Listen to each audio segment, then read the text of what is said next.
महत्त्वपूर्ण अङ्ग। कुरा त्यो बेलाको हो जुन बेला समाजमा दास प्रथा व्याप्त थियो। धनी मानिसहरू आफ्नो घरमा कामदारको रूपमा दास दासीहरू राख्ने गर्दथे। एक गाउँमा एक मुखिया थिए। उनको घरमा धेरै दास दासीहरू थिए। तीमध्ये एक थियो बुद्धिराम। बुद्धिरामको नाम मात्र होइन, व्यवहार पनि बुद्धि र विवेकले भरिएको थियो। त्यसैले होला त्यो गाउँमा बुद्धिरामको ख्याति खुबै फैलिएको थियो। एक दिन ती मुखियाले पनि आफ्नो दास खुबै बुद्धिमान भएको चर्चा सुन्छन्। उनले बुद्धिरामको बुद्धिको परीक्षा लिने विचार गर्छन्। योजना बमोजिम उनले बुद्धिरामलाई बोलाएर भन्छन्, आज म तिम्रो बुद्धिको परीक्षा लिँदैछु। यदि तिमीले चित्तबुझ्दो जवाफ दियौ भने तिमीलाई म स्वतन्त्र गरिदिनेछु। तिमी मेरो घरमा दास बस्नु पर्ने छैन। यति भनेर उनले बुद्धिरामलाई भन्छन्, बुद्धिराम, बाटोमा एक कुकुर मरेको छ।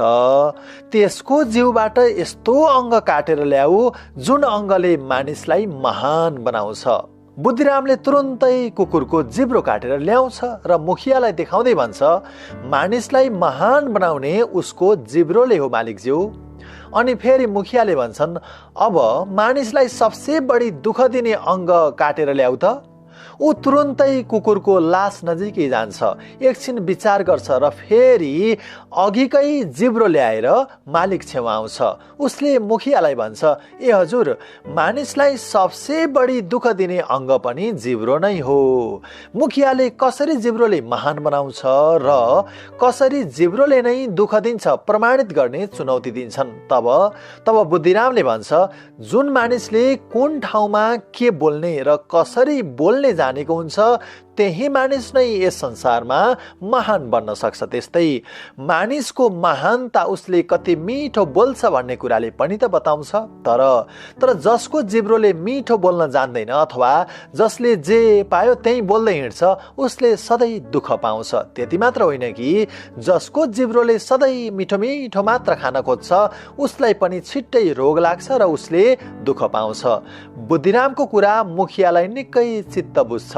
उनले तत्कालै उसलाई स्वतन्त्र गरिदिन्छन्। मित्रहरू, भनिन्छ नि, जिब्रोको गरिमा मिठो बोलीमा। गधाले बनाएको बाटो। एक गाउँमा एक साल लामो खडेरी पर्यो, जसका कारण न त राम्रोसँग अन्न बाली नै सप्रियो न त वस्तुभावलाई खुवाउनका लागि प्रशस्त घाँस नै। मानौ त्यो साल गाउँमा झण्डै अनिकाल जस्तै लाग्यो। मानिसहरूले वस्तुभावलाई प्रशस्त घाँस पराल पुर्याउन सकेनन्। त्यसै बीचमा त्यो गाउँको एक किसानले पालेको गधा एक रात आफ्नो मालिकको घरबाट आहाराको खोजीमा घर बाहिर निस्किन्छ। उक्त गधा त्यो गाउँ छोडेर अर्को गाउँ जान चाहन्थ्यो, तर अर्को गाउँ जान त्यति सहज भने थिएन। उसले अर्को गाउँसम्म पुग्नका निमित्त बीचमा रहेको बाक्लो र घना जङ्गल छिचोल्नु पर्थ्यो। जङ्गल साह्रै बाक्लो, काँडाले भरिएको हुनाले कसैले पनि त्यो जङ्गल नाघेर अर्को गाउँसम्म पुग्ने आँट गर्दैनथ्यो। तर त्यो राति अनौठो घटना घट्यो। त्यो किसानको गधा गाउँ छोडेर त्यही जङ्गलको बाटो हुँदै अर्को गाउँसम्म पुगी पो हाल्यो त। गधा गाउँ छोडेर अर्को गाउँ गयो रे भन्ने हल्ला सबैतिर फैलिन्छ। कतिपयले भन्छन्, ठिकै गर्यो गधाले, बिचराले यो गाउँमा घाँस परालै खान पाउँदैन थियो, अब त अर्को गाउँमा गएर सुख काट्ने भयो। यस्तैमा त्यो गधाले जुन बाटो हुँदै जङ्गल पार गरेको थियो त्यही बाटो पछ्याउँदै त्यो गाउँका कुकुरहरू पनि गधा गएको गाउँतिर जान्छन्। त्यसपछि त्यो अनकन्टार जङ्गलको बीचमा एउटा बाटोको निशाना जस्तो बन्छ, जसमा जनावरहरू आवत जावत गर्न सुरु गर्छन्। हुँदै त्यो बाटो हुँदै मानिसहरू पनि पल्लो गाउँ जाने र आफ्नो गाउँ फर्किने गर्न थाल्छन्। अब त त्यहाँ हिँड्नका लागि गोरेटो नै बनेको थियो।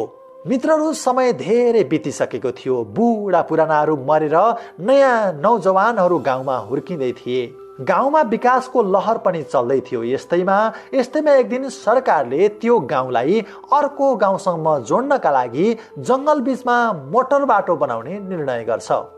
गाउँलेहरू मोटर बाटो बन्ने कुराले खुसी हुन्छन् र आफ्ना तर्फबाट श्रमदान गर्नका लागि उही पुरानै गोरेटो बाटो चौडा पार्न सुरु गर्छन्। त्यस ठाउँमा सरकारले खटाएका एक इन्जिनियर आउँछन् र हेर्छन् त गाउँलेहरूले त आफ्नै हिसाबले पुरानै बाटो पो फराकिलो पार्दैछन्।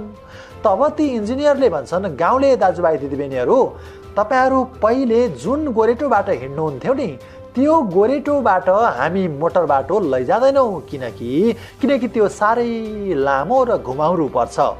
जुन बाटो हामी जङ्गलको बिचमा बनाउँदैछौँ नि, त्यो तपाईहरूले हिँड्ने गरेको पुरानो बाटोभन्दा ठ्याक्कै 10 गुणा छोटो हुनेछ। यस्तो कुरा सुनेपछि गाउँलेहरू त्यो इन्जिनियरसँग रिसले क्रुद्ध हुन्छन्। कसैले उसको राजीनामा माग्छन्, कसैले उसलाई सरुवा गरिदिने धम्की दिन्छन्। मित्रहरू, गाउँलेहरूको तर्क थियो कि हामी हाम्रो पुर्खाले बनाएको बाटो छोड्दैनौँ, यो बाटो खराब कहाँ हुन सक्छ, यो त हुनै सक्दैन। तिमी को हौ जो हाम्रो पुर्खाको सम्पत्तिको विरुद्ध बोल्ने? हामीहरू हाम्रा बाउबाजे हिँडेकै पुरानो बाटो हिँड्न चाहन्छौँ।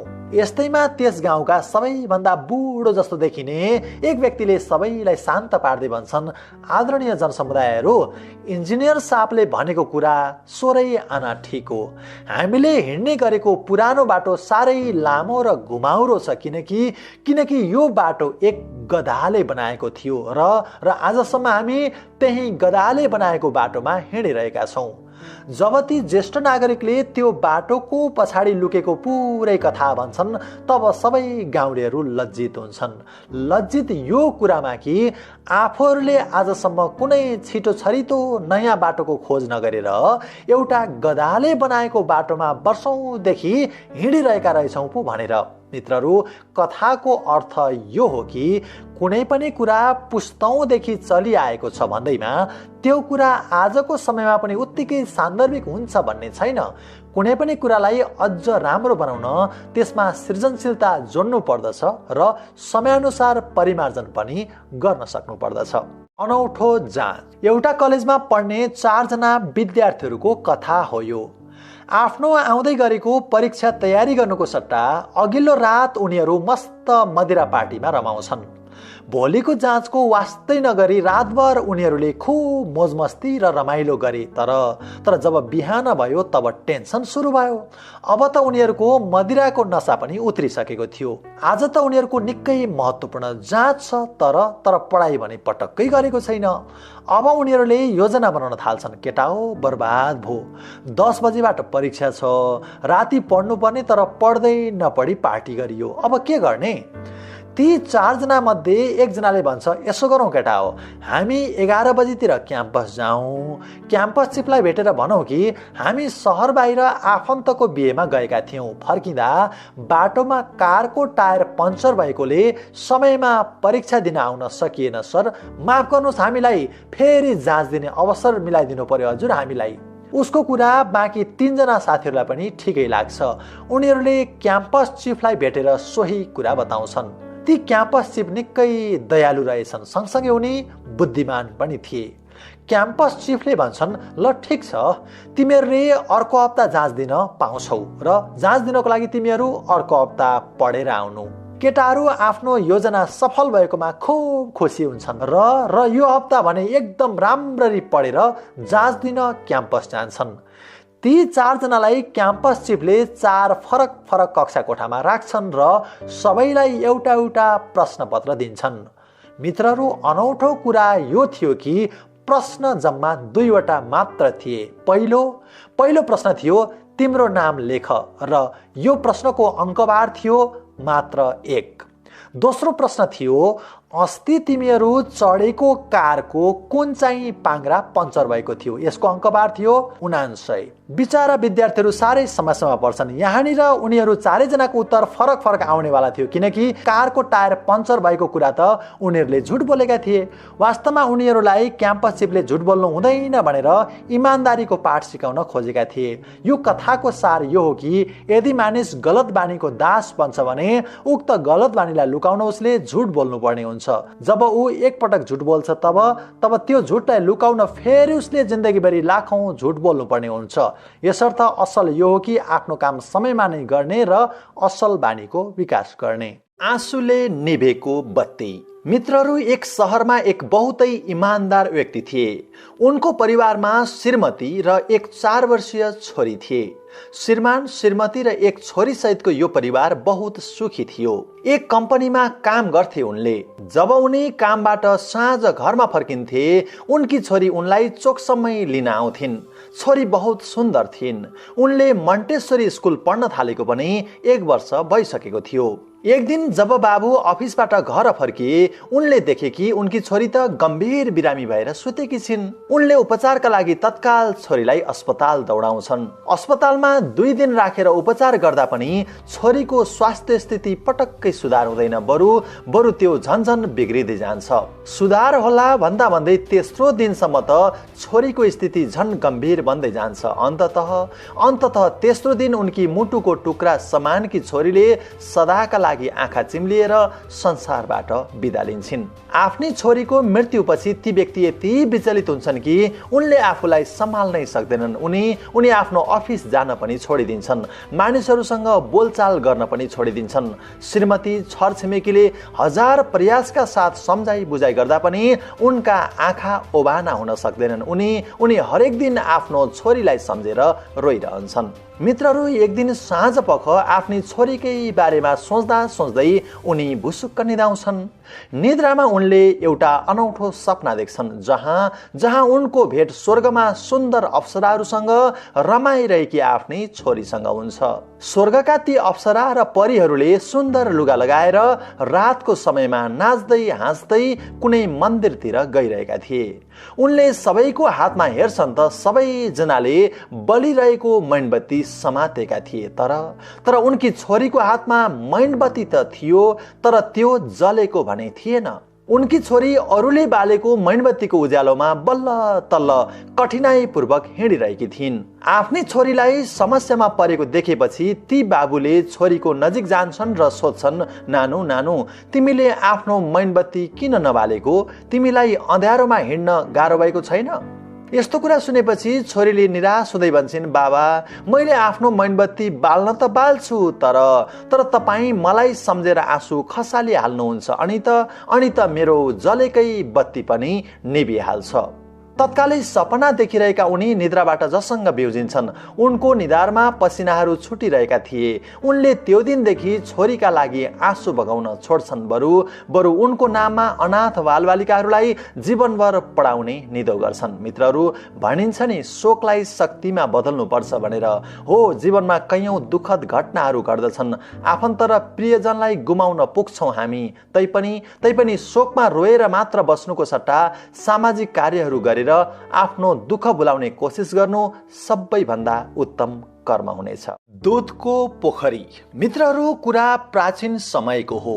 एक पटक एउटा देशमा लामो समयसम्म खडेरी पर्छ। खडेरीका कारण राज्यभरि अनिकालको त्रास फैलिएको थियो। यस्तैमा त्यस देशका राजाले आफ्ना पुरोहितहरूको सल्लाह बमोजिम एउटा यज्ञ लगाउने निधो गर्छन्। उक्त यज्ञका लागि धेरै दूध चाहिने भएकाले उनले आफ्नो दरबारको अगाडि एउटा ठुलो पोखरी खन्न लगाउँछन्। पोखरी खनियो, यज्ञको सम्पूर्ण तयारी पनि पूरा भयो। अब भोलिपल्ट उक्त पोखरीमा सबैले आफ्नो घरबाट एक बाल्टी दूध ल्याएर खन्याउन सबै जनतालाई उनले उर्दी जारी गर्छन्। उक्त राज्यमा एक धोबी पनि बस्ने गर्थ्यो। अरू त सबै ठिकै थियो, तर धोबीकी श्रीमती अलि कन्जुस थिए। राजाले सबैलाई भोलि बिहान सबेरै एक बाल्टी दूध ल्याएर पोखरीमा खन्याउन गरेको उर्दी थाहा पाएपछि धोबीकी श्रीमतीले धोबीलाई कानेखुसी गर्दै भन्छे, बुढा आखिर सबैले दूध लगेर खनाइहाल्छन् क्यारे? बरु भोलि तिमी अलि सबेरै उठेर दूधको सट्टा 1 बाल्टी पानी लगेर पोखरीमा खनाइदेऊ न। हामी एक परिवारले पानी हाल्दा के फरक पर्छ र? अरूले दूध खनाइहाल्छन् क्यारे? धोबीका बुढाबुढीले आफ्नो सल्लाह बमोजिम दूधको सट्टा पोखरीमा पानी लगेर खन्याउँछन्।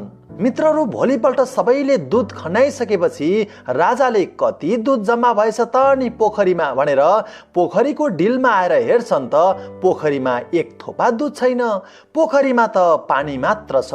वास्तवमा भएको के रहेछ भने त्यो धोबीको बुढाबुढीले जस्तै सबैले एउटै कुरा सोचेका रहेछन्, अरूले दूध खनाइहाल्छन् नि, हामीले पानी खनाउँदा के फरक पर्छ र? मित्रहरू, हामी मध्ये प्राय धेरै जसोले यस्तै सोच अँगाल्ने गर्दछौँ। मैले नियम नमान्दा के फरक पर्छ र, मैले गल्ती गर्दा के फरक पर्छ र, अथवा म एकजनाले मात्रै राम्रो काम गर्दैमा के फरक पर्छ र। तर तपाईँ एकजनाले पनि राम्रो गर्दा धेरैले राम्रो प्रेरणा पाउँछन् भने एकजनाले मात्र पनि खराब काम गरिदिनाले त्यसले 100वटा असल कामलाई बिगारिदिन सक्छ। हिराको माला। मित्रहरू, एकपटक एक गरिब किसान पत्थरको माला बेच्नका लागि दो बाटोमा उभिएको थियो। त्यतिकैमा एक सुन व्यापारी त्यही बाटो हुँदै हिँडिरहेको हुन्छ। माला देखेर व्यापारीले किसानलाई सोध्छ, ए दाई, के तिमीले त्यो पत्थरको माला बेच्ने हो? किसानले सहज उत्तर दिन्छ, हो, त्यही माला बेच्नका लागि त बिहानदेखि दो बाटोमा उभिएर ग्राहक पर्खिरहेको छु। सुन व्यापारीले उत्साहित हुँदै सोध्छ, कति लिन्छौ त नि मालाको दाम? किसानले भन्छ, 50 रुपियाँ मात्र। लाखौं पर्ने मालालाई 50 रुपियाँ भनेको सुनेपछि सुन व्यापारीलाई पक्का थाहा हुन्छ कि किसानलाई माला कति किमती हो भन्ने अत्तो पत्तो छैन। अनि त सुन व्यापारीको मनमा लोभ पलाउन थाल्छ। 50 रुपियाँमा माला लैजानुको सट्टा उसले किसानसँग बार्गेनिङ गर्न सुरु गर्छ। यस्तो जाबो मालालाई पनि 50 रुपियाँ भन्ने, मलाई 10 रुपियाँमा देऊ। किसानले भन्छ, होइन हजुर, घरमा श्रीमती बिरामी छे, उसको उपचार गर्न कम्तीमा 50 रुपियाँ त मालालाई पार्नै पर्छ। आफूलाई खुबै बुद्धिमान सम्झिने त्यो व्यापारीले भन्छ, 10 रुपियाँमा दिने भए देऊ, नत्र तिम्रो माला तिमीसँगै राख, म त गएँ भन्दै व्यापारी बाटो लाग्छ। उक्त व्यापारीले मनमा नै सोचेको थियो कि किसानले केही छिनमा आफूलाई बोलाएर लौ भइगयो 10 रुपियाँमा माला लैजानुस् भनेर बोलाउला भनेर। तर किसानले उसलाई त बोलाउँदैन। अब बोलाउँछ कि भन्दै पछि फर्किँदै हेर्दै गर्छ व्यापारीले, तैपनि किसानले बोलाउँदैन। यसरी लामो दूरी पार गर्दा समेत आफूलाई फिर्ता बोलाएर मूल्य घटाउने सुरसार नगरेपछि सुन व्यापारीले 50 रुपियाँमै माला लिने मनसाय बोकेर ऊ अघि किसान उभिएको ठाउँमा फर्किएर आउँछ र भन्छ, भइगयो, मैले तिमीले भनेकै दाम 50 रुपियाँ नै दिन्छु, मलाई देऊ त माला। तर आश्चर्य मित्रहरू, अहिले किसानको हातमा माला थिएन। अनि किसानले भन्छ, माफ गर्नुहोस् हजुर, तपाईँले 50 रुपियाँ पनि मोल नदिएपछि अर्कै ग्राहक आएर माला त 100 रुपियाँमा लगिसक्यो नि। यस्तो कुरा सुनेपछि छाँगाबाट खसेको जस्तो भएको त्यो सुन व्यापारीले भन्छ, धत्तेरी किसान दाई, तिमीले लाखौं पर्ने हिराको माला सित्तैमा दियौ है। साँच्चै तिमी त बुद्धि नभएको गधा नै रहेछौ। तिमीलाई थाहा छ त्यो माला पत्थरको होइन नि, हिराको हो। व्यापारीको कुरा सुनेपछि किसानले भन्छ, म त बुद्धिहीन थिएँ र त हिराको मालालाई पत्थर सम्झेँ, तर तिमीलाई त पहिल्यै थाहा रहेछ नि त्यो हिराको माला हो भन्ने। हिराको माला हो भन्ने जान्दा जान्दै पनि किन तिमीले त्यसलाई पत्थरको पैसा तिर्न राजी भएनौ? किसानको कुराले सुन व्यापारी नाजवाफ हुन्छ। मित्रहरू, दैनिक जीवनमा पनि हामीलाई धेरै कुरा थाहा हुन्छ, के गर्न हुन्छ के गर्न हुँदैन, कस्तो कर्मको फल कस्तो हुन्छ भनेर। तैपनि हामीले जानी गलत बाटो समातिरहेका हुन्छौँ। हामीलाई थाहा छ एक दिन हामीलाई बुढो हुनुपर्छ, एक दिन हामीलाई मर्नुपर्छ र यो पनि थाहा छ कि भोलि समय बितेपछि हामीले चाहेर पनि आज जे गर्न सक्छौँ त्यो गर्न सक्ने छैनौँ। यति जान्दा जान्दै पनि समय, स्वास्थ्य र सम्बन्धलाई चिन्न सकेनौँ भने जिन्दगीमा पछुताउनु सिवाय अरू कुनै विकल्प रहने छैन। भिक्षुको जिज्ञासा। एक दिन एक बौद्ध भिक्षु जंगलको बाटो हिँडिरहेका थिए। त्यत्तिकैमा उनी थकाइ मार्नका लागि एक रुखमुनि बस्छन्। यसरी जंगलको चिसो हावामा आफ्ना पसिना सेलाउँदै गर्दा भिक्षुको नजर उनीभन्दा केही मिटर पर घाइते अवस्थामा रहेको फ्याउरोमाथि पुग्दछ। फ्याउरो बहुतै भोको जस्तो देखिन्थ्यो भने उसका 4 खुट्टाहरू नै पक्षघात भएर कुँजिएका जस्ता देखिन्थे। त्यो फ्याउरोलाई हेर्दा हेर्दै भिक्षुले यसो अलि पर हेर्छन् त एक डरलाग्दो सिंह फ्याउरो भएतिर नै आइरहेको छ।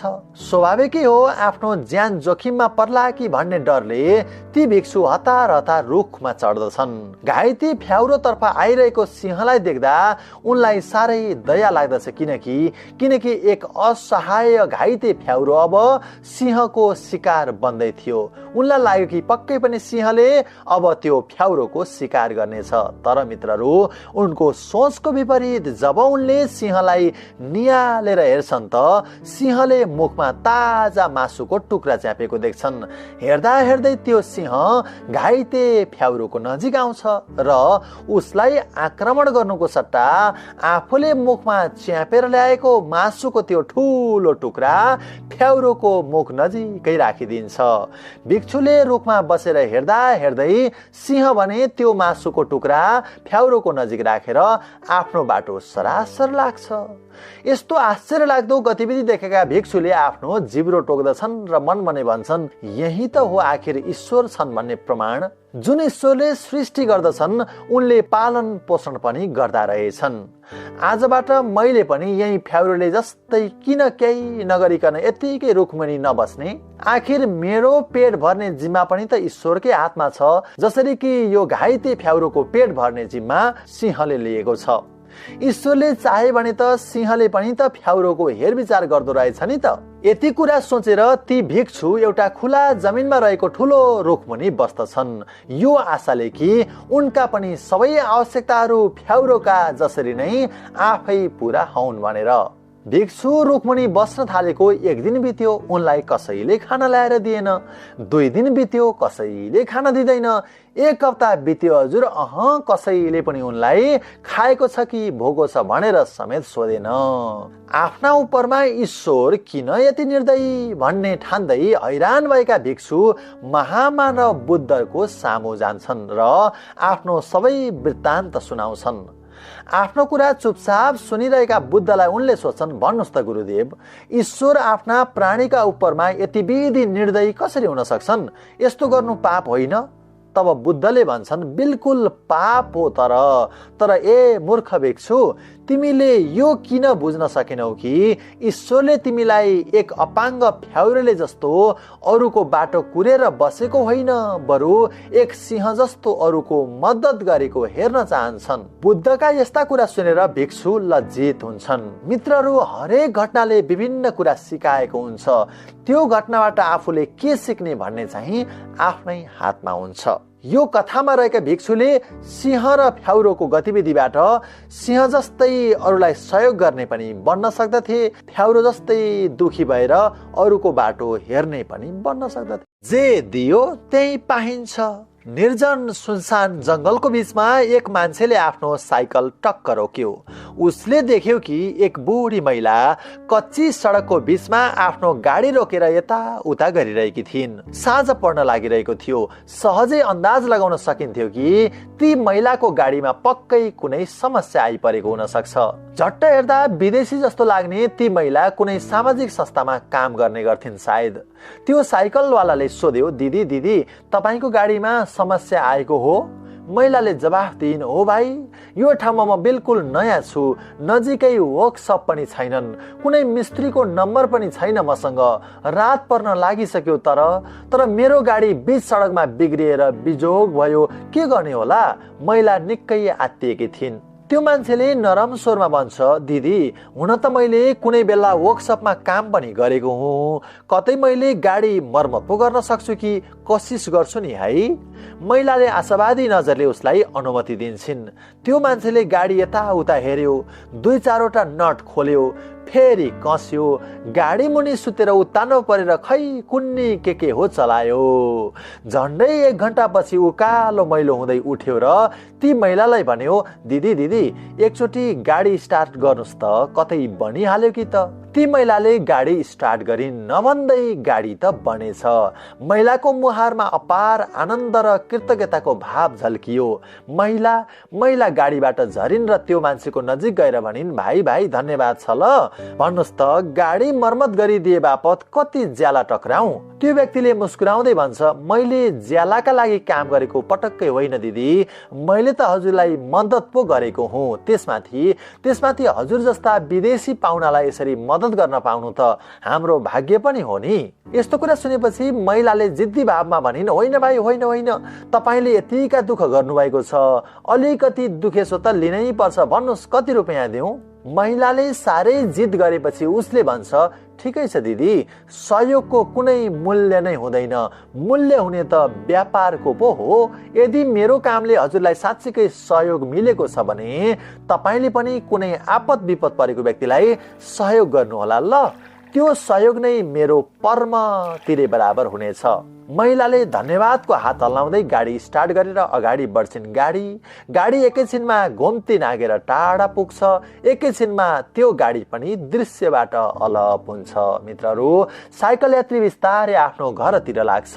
कुनै अपरिचित व्यक्तिको मद्दतले गर्दा सडकमा अलपत्र हुनबाट जोगिएकी उनी केही टाढा सहरमा पुग्छिन्।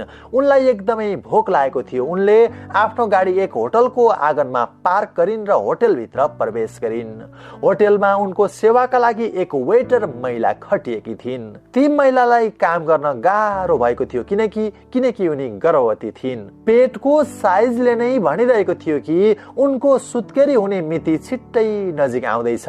ती वेटरको अनुहारमा अलिकति निराशा, अलिकति थकानको भाव थियो, तैपनि उनी मुस्कुराएर सेवा गरिरहेकी थिइन्। उनले लगाएको लुगाबाटै पनि उनको गरिबी चिहाइरहेको थियो।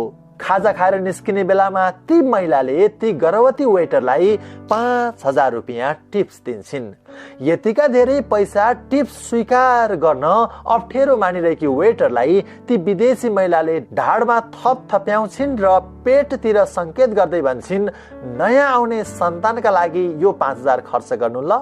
मित्रहरू, बेलुका ती गर्भवती वेटर ड्युटी सकेर घर फर्किन्छन्। उनले आफूलाई टिप्स दिने महिलालाई पनि निकै सम्झिन्छन् अनि दिनभर काममा गएर फर्केका श्रीमानलाई पनि उनले सम्झिन्छन्। उनका श्रीमान केही दिनदेखि दुखी थिए यो विषयलाई लिएर कि अब सुत्केरी खर्च कसरी जुटाउने भनेर। ती महिलाले धेरै बेर पर्खिनै सकिनन्। आफ्नो श्रीमान दुखी भएर बसेको हेर्नै सकिनन्। उनी छिट्टो आफ्नो श्रीमानको नजिक गएर काने खुसी गरिन् र भनिन्, प्रिय बुढो, चिन्ता नलिनुस् ल, अब हामीलाई सुत्केरी हुँदा चाहिने खर्च आज जुटिसकेको छ। मित्रहरू, के तपाईँलाई थाहा छ, ती श्रीमान अरू कोही नभएर साँझ विदेशी महिलाको गाडी मर्मत गरिदिने तिनै सहयोगी साइकल यात्री थिए। मित्रहरू, यस्तो लाग्दैन कि कहिलेकाहीँ हामीले कुनै अपरिचितबाट सोच्दै नसोचेको सहयोग पाउँछौँ, तर त्यो सहयोगको बदलामा हामीले उसलाई धन्यवाद भन्न पनि त पाएका हुँदैनौँ। न त उसले गरेको सहयोगको पैँचो नै तिर्न पाएका हुन्छौँ। ऊ हामीबाट टाढा भइसकेको हुन्छ, तर उसले गरेको सहयोग हाम्रो मानसपटलमा यति मिठो स्मृति बनेर बसेको हुन्छ कि जसलाई हामी भुल्नै सक्दैनौँ। हरेक कुरा सधैँ लेनदेनमा मात्र चल्दैन। जसले सधैँ दिन जानेको हुन्छ उसले तत्कालका लागि प्राप्त नगरे पनि नपाए पनि कुनै न कुनै रूपमा त्यसको प्रतिफल पाएकै हुन्छ। दिनेवालाले पाउँछ नै। जब हामीले तिरस्कार बाँड्छौँ तब आफूले पनि तिरस्कार नै फिर्ता पाउँछौँ, तर जब हामीले प्रेम र सहयोग बाँड्छौँ तब बदलामा प्रेम र माया नै फिर्ता पाउँछौँ। त्यो पनि दोब्बर हो। तत्काल फिर्ता नपाउला तर ढिलो चाँडो अवश्य पाउँछौँ। हाम्रो डिक्सनरीमा नहुन सक्छ, तर ईश्वरको डिक्सनरीमा भने हामीले गरेको एक एक कर्मको हर हिसाब सुरक्षित हुन्छ। त्यसैले मित्रहरू, सधैँ टेकबहादुर मात्रै नबनौ, कहिलेकाहीँ गिफ बहादुर पनि बन्ने हो कि त। सधैँ हामीलाई लिने बानी परेको हुन्छ, कहिलेकाहीँ दिने पनि बानी बसालौ।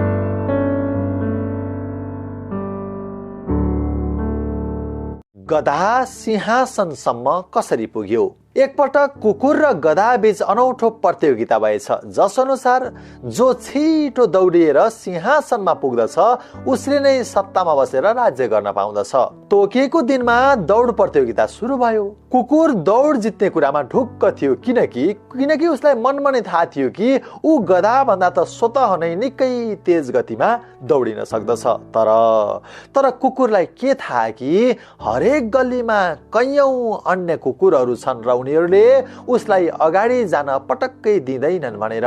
भयो पनि त्यस्तै नै। हरेक चोकमा भेला भएका कुकुरहरूले उसलाई ज्यान लिने खालको गरी हमला गरे, भुके, उसलाई जति सक्यो अवरोध गर्न खोजे। प्रतियोगितामा भाग लिएको त्यो कुकुर अरू अन्य आफ्ना साथीभाइ कुकुरहरूसँग लड्दै भिड्दै जसो तसो अन्तिम बिन्दुसम्म भने पुग्यो। जब ऊ खुसी भएर यसो सिंहासनमा हेर्छ त मित्रहरू, दुःखद कुरा थियो। थियो त्यहाँ पुगेपछि उसले देख्यो कि त्यहाँ त ऊभन्दा पहिल्यै गधा पुगेर मजाले राज्य गरिरहेको छ। हतोत्साहित, आत्तिएको, निराश र घायल कुकुरले मनमनै भन्यो, काश मेरा आफ्नाहरू नै मसँग लड्दैनथे र मलाई अवरोध गर्दैनथे भने यो गधा आज यो सिंहासनमा कहिल्यै पनि पुग्दैन थियो होला। मित्रहरू, हाम्रो समाज, हाम्रो राष्ट्र कमजोर हुनुको कारण कतै हामी आफै त होइनौँ। हामी एकअर्कालाई सहयोग गर्नुको साटो उल्टै एकअर्काका खुट्टाहरू तान्नतिर लाग्यो भने अवश्य पनि हामी कमजोर हुनेछौँ, पराजित हुनेछौँ। यसर्थ एक्लै अर्कोलाई हौसला दिउँ, उत्साह दिउँ, तब मात्र त राष्ट्र उन्नत बन्नेछ। मूर्ख काग र छट्टु फ्याउरो। एउटा कागले कतैबाट खोजेर ल्याएको मासुको टुक्रा रुखमा बसेर खान आँटेको हुन्छ। कागको चुच्चोमा मासुको टुक्रा देखेपछि रुखमुनि बसेको फ्याउरोको मुखमा पानी आउन थाल्छ। अब फ्याउरोले उक्त मासुको टुक्रा कसरी कागबाट फुत्काउने भन्ने जुक्ति सोच्न थाल्दछ। यतिकैमा फ्याउरोले कागको प्रशंसा गर्न सुरु गर्छ। ओहो काग भाइ, तिम्रा त बलिया पखेटा छन् है। तिमी ती पखेटाको सहाराले टाढा टाढासम्म उड्न सक्दछौ। त्यति मात्र होइन, तिमीसँग दुई खुट्टा छन् जसको सहाराले तिमी हिँड्न मात्र होइन, आफ्नो शिकार समात्न पनि सक्दछौ। तिम्रो तीखो चुच्चोले तिमी मासु च्यातेर खान सक्छौ। तर हेर न, तिमीमा एउटा कुरा चाहिँ कमी भयो के। यदि तिमीले गीत पनि गाउन सक्ने भए कस्तो राम्रो हुन्थ्यो होला हौ। फ्याउरोको झुट्टो प्रशंसाले लट्ट परेको कागले आफ्नो मन थाम्नै सक्दैन। आफूलाई सबै कुरामा दक्ष भएको देखाउने मनसायले कागले भन्छ, के कुरा गरेको हौ फ्याउरो दाई, म गीत पनि त गाउन सक्छु नि। यति कुरा भन्न कागले मुख मात्र के खोलेको थियो, उसको चुच्चोमा च्यापिएको मासुको चोक्टा फ्याट्ट भुइँमा खस्छ। त्यो चोक्टा भुइँमा बसेको फ्याउरोले कप्प मुखमा हाल्छ र आफ्नो बाटो लाग्दै भन्छ, ए हो रहेछ त काग भाइ, तिमी त गीत पनि गाउँदो रहेछौ नि, गाइराख है अलिबेर, म चाहिँ आफ्नो बाटो लागे। आफ्नो मूर्खता र घमण्डले मासुको चोक्टा गुमाएकोमा उता काग भने जिल्ल परेर बस्छ। मित्रहरू, कहिलेकाहीँ मान्छेहरूले आफ्नो स्वार्थ पूरा गर्नका लागि पनि हाम्रो झुट्टा प्रशंसा गरिरहेका हुन्छन्। तर त्यो बेलामा पनि हामीले मूर्ख बनेर आफ्नो धरातल बिर्सिनु भने पटक्कै हुँदैन। हरेक कुरालाई छिट्टै विश्वास गर्नुको सट्टा विश्लेषणात्मक आँखाले हेर्न सक्यो भने मात्रै जिन्दगीलाई सहज बनाउन सकिन्छ।